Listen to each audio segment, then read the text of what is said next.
টিসিবির ট্রাকের লাইনে দাঁড়িয়ে বাজার সদাই কিনছো। কি জিজ্ঞেস করছে তোমাকে?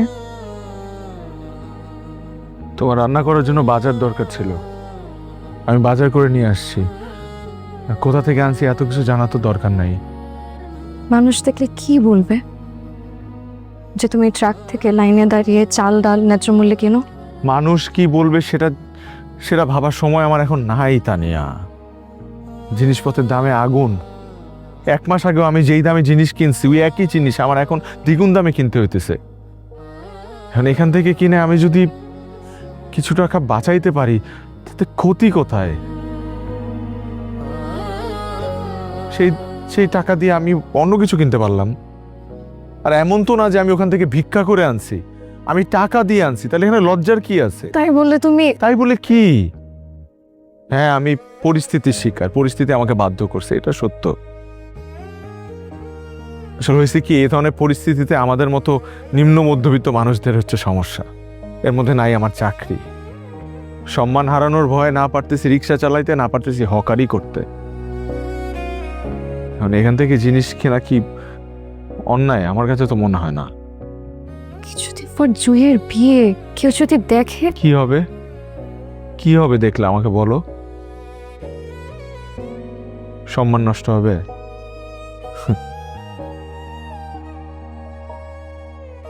এই লাইনে দাঁড়ানোর সময় প্রথম দিকে খুব মুখ লুকাইতাম, কেউ দেখে ফেললো কি না। কিন্তু বিশ্বাস করো, এখন আর মুখ লুকাই না। কারণ কি জানো, মুখ লুকানো যত সহজ,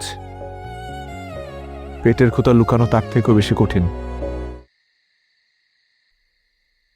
হাত কাজ কি হবে তোমার?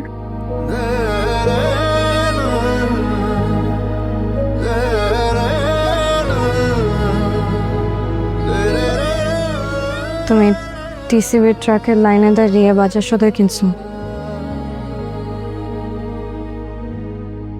কি জিজ্ঞেস করছে তোমাকে? তোমার রান্না করার জন্য বাজার দরকার ছিল, আমি বাজার করে নিয়ে আসছি।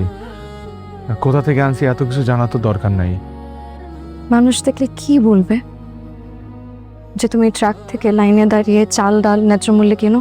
মানুষ কি বলবে সেটা সেটা ভাবার সময় আমার এখন নাই তানিয়া। জিনিসপত্রের দামে আগুন।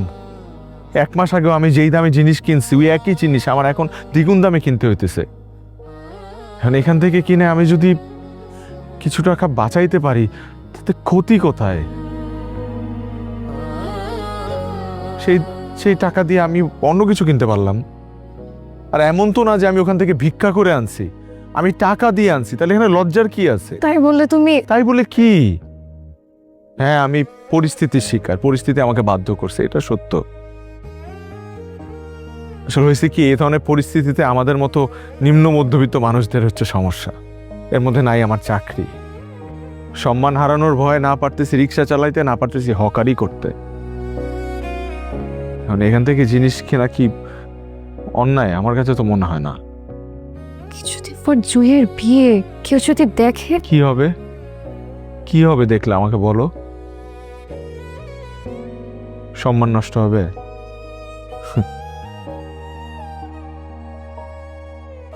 এই লাইনে দাঁড়ানোর সময় প্রথম দিকে খুব মুখ লুকাইতাম, কেউ দেখে ফেললো কি না। কিন্তু বিশ্বাস করো, এখন আর মুখ লুকাই না। কারণ কি জানো,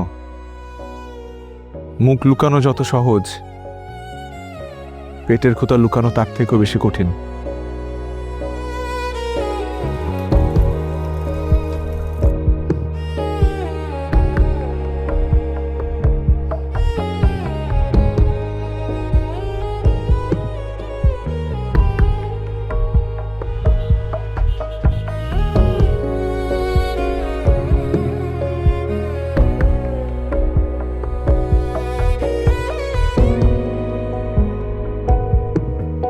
আপনার কোয়ালিফিকেশন তো ভালো, কিন্তু আসলে এই এই পরিস্থিতিতে আপনাকে আমরা নিতে পারতেছি না আপু, সরি। ভাইয়া কোনো অসুবিধা নাই, বিশ্বাস করেন আমি দেখেন আমাদের এখানে বাচ্চারা পড়ে, অনেক লং টাইম পড়াইতে হয় দাঁড়িয়ে, আপনার পক্ষে এটা পসিবল হবে না। আমরা এখন নিতে পারবো, আমার চাকরিটা খুব দরকার ভাই, একটু বোঝার চেষ্টা করেন। আচ্ছা, যদি কখনো লাগে আমরা কন্ট্যাক্ট করবো আপু, এখন পারতেছি না, সরি। হ্যাঁ, কিছু কি করা যায় না? আমার চাকরিটা খুব দরকার। না আপু, এখন পারবো না। ঠিক আছে।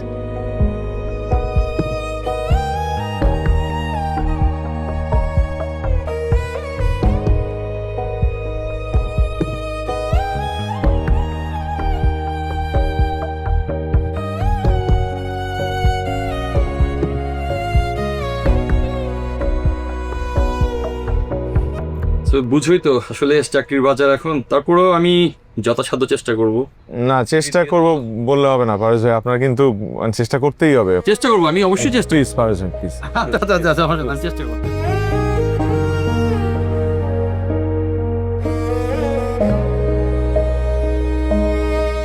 আসসালামু আলাইকুম ভাইয়া। ভাইয়া, আপনাদের তো অনেক সময় কাজে বেশি চাপ থাকে, যদি এক্সট্রা কোনো কাজ থাকে আমাকে কি দেওয়া যাবে? আমি এমনি সেলাইয়ের কাজটা পারবো ঠিক।